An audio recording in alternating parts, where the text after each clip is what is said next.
Welcome to Burlap Teachers. Enjoy the video. You're ready. Open the OneDrive app and sign in so you control access. Next, find the file or folder you need and tap the three-dot menu or long press it. This reveals Share. Choose Share right away, then tap Link Settings so you can pick permission type and expiration.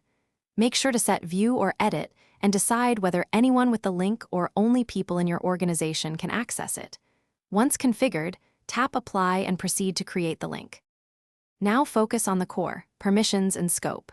Choose Can View for read-only or Can Edit if collaboration is required, and use specific people when you need tight control. If available, set an expiration date and a password for extra security. These limit long-term exposure. Then pick the access scope, anyone, organization, or specific people, and tap Apply to lock it in. Finally, tap Copy Link to save it to your clipboard, or use Send to open your messaging or mail apps and share immediately. Finish by pasting the link into the app or email you'll use and then verify access. Open it on another device or in an incognito browser to confirm permissions behave as expected. If you need to change anything, select the item in OneDrive and edit link settings to update expiration, password, or scope.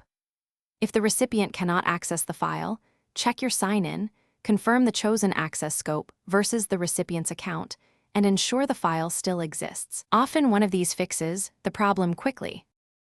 Thanks for watching. Consider subscribing if this video helped you.